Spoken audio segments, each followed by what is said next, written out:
What I'm going to talk to you today about is this machine. It's called a 1-800 vending machine, which to me I think is a great way to advertise your business.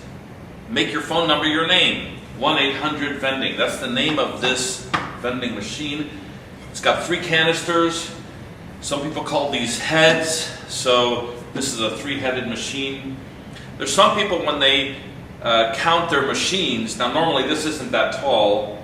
It is standing on a little platform that's about 1 foot tall. Some people, the older generation, they would have put this machine in a location and they would say, I have 3 vending machines working. As you can see, there's only 1 vending machine, but it's got 3 selections. So is that 1 vending machine working, or is it 3 vending machines working? According to the old timers, this is 3 vending machines. So if you really want to impress your friends, if you have one of these working, you can tell them you have 3 vending machines. So I got a key here. I'm going to unlock this real quick. If I haven't mentioned this to you, or if you haven't seen this in other videos, keep an eye on your keys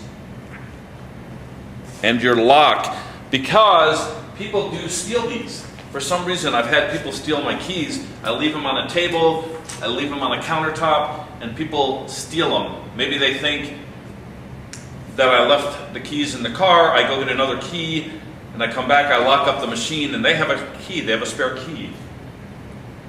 I have seen people take my lock, so then when I go get another lock in the car, maybe they can figure a way to get the key. Maybe they can go to a locksmith and say, I have this lock, I need a key, help me find a key. So, this is the lid. It's a metal lid, very hard metal lid. As you can see, it has a very shiny surface to it.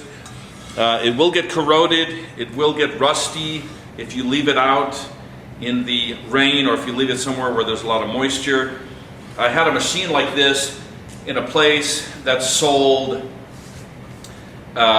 chemicals for swimming pools, and as you walk into the place, every time I walk in, I would smell bleach like you wouldn't believe, and the bleach that was in the air would corrode the metal part. Now if these are rusty, if you buy one of these in a garage sale or Craigslist or something, and this part is rusted, I would sand off the rust and then just paint it black or white. This would be great if you were in a fight, in a bar, very heavy metal. You could hit someone over the head with that, do some damage. Now the one thing I like about this machine here is the canisters are very easily removed, so you can dump the candy very easily.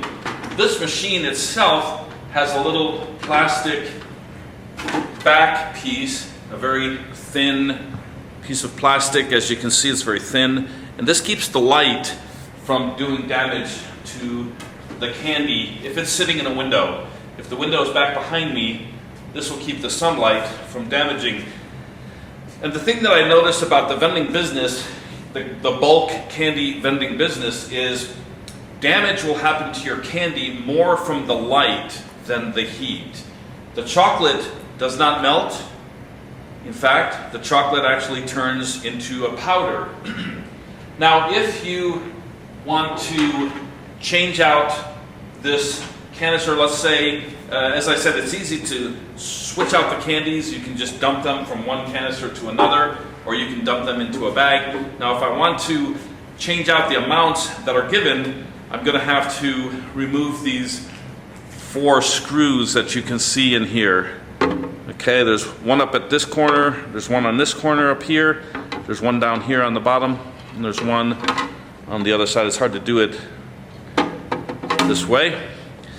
What you want to do is you want to have a screwdriver that's very long, because when you put it down in there and unscrew these, you don't want to have your hand down in there in the canister, because you don't get a lot of leverage.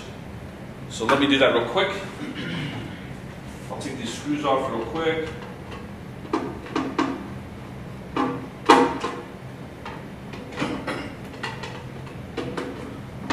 Once you unscrew these, be very careful that the screw doesn't get lost, because if someone grabs a handful of candy and just starts eating the handful of candy and pops it in their mouth without even looking at what's in their hand, they may have a screw in their hand and they won't even know it, and they may break a tooth, and that may get them to sue you.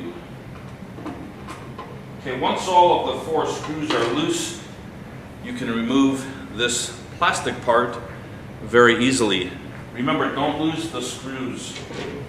Now then, you have this piece here. When you place the candy in the machine, you make sure that you see 2 pockets. You don't want to set it in a way that you only see 1 pocket or 1 hole. You do not want to set it like this. The reason why you don't want to set it like this is because if it is set like this, a child will come along to the machine and they will just turn it like this, and a little piece of candy will pop out, and they'll grab it, and you know what you're doing? You're rewarding bad behavior, and they continue doing it. Why? Because they got their little reward. They will just do this. And I have actually seen a machine. I didn't see it in person, but I came to my machine one time, and that canister was almost empty. And as I walked up, I thought to myself, yay, I'm excited, this is empty. That means there's going to be a lot of money inside. There was $1 inside.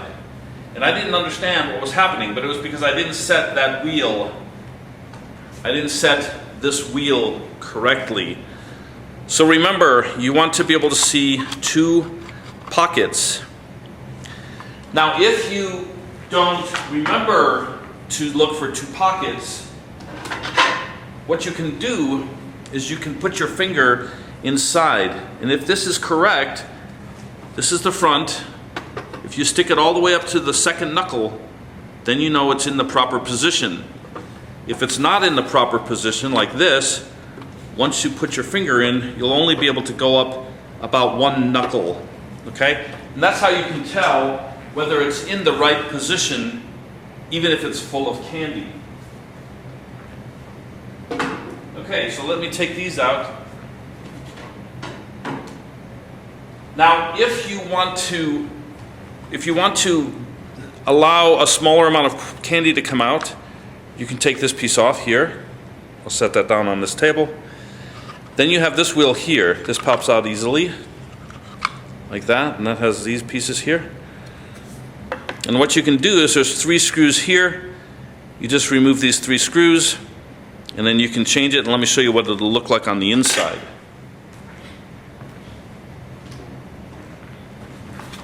This is what it looks like when that pocket is smaller. As you can see the difference, this pocket is larger. Where my finger is, that's where the candy goes. Okay.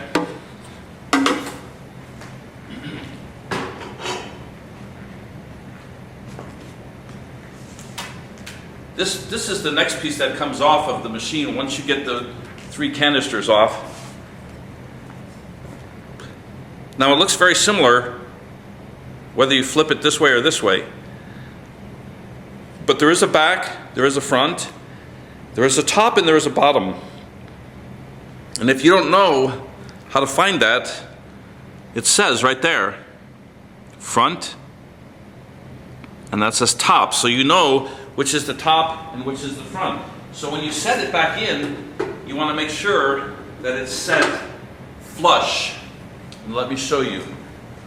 It's going to be flush with the coin mechanisms. You see that? You want it flush with this plastic right here. So we're going to take that piece off. Now the next piece you want to take out is the coin mechanism. When you pop out the coin mechanism, sometimes there's nickels, dimes, and pennies in here. If someone puts a nickel, a dime, or a penny inside this machine, the machine keeps those pennies and nickels and dimes, but it will not give them any candy. So therefore, you get free money. This is the coin mechanism. It's very heavy. It's very heavy and it's very well created. It's a very strong, heavy duty coin mechanism. The thing I like about this coin mechanism is it's very durable. It will take a lot to break it. Now the door can easily be popped off, as you see how easily that was popped off. Sometimes these little nubs on the side, I don't know if you can see that, these little nubs on the side, sometimes they break off.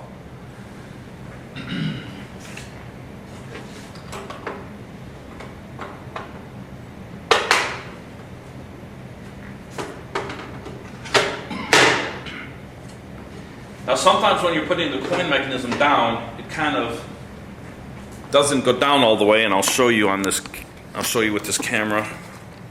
Sometimes the coin mechanism doesn't go down all the way. As you can see, there's a little gap right in here. So you want to make sure you wiggle it until it goes down and it's straight equal with all these others here. Another thing you'll notice on some of these 1-800 vending machines, you have a larger opening here and a smaller, two smaller ones on the side, and that's for larger gumballs or the capsule machine or the capsules. I've seen people dispense capsules with this, even though it has a key on the top, and the key normally is the same key that unlocks the back. Let me spin that around so you can see the back. These two keys are normally the same. If you don't have a key that unlocks the back, don't worry, because you can easily take this off like this. Now what you have is this plastic holder, and because it's so heavy in the front, because of the coin mechanisms, it does tip over easily, so be careful where you place that on a table.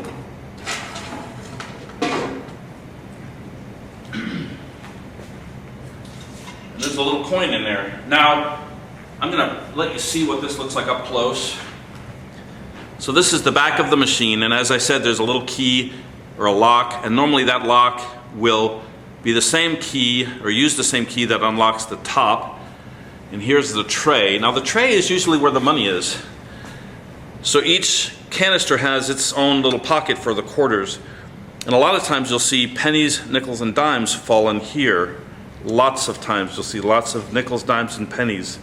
Now, how do you get nickels, pennies, and dimes?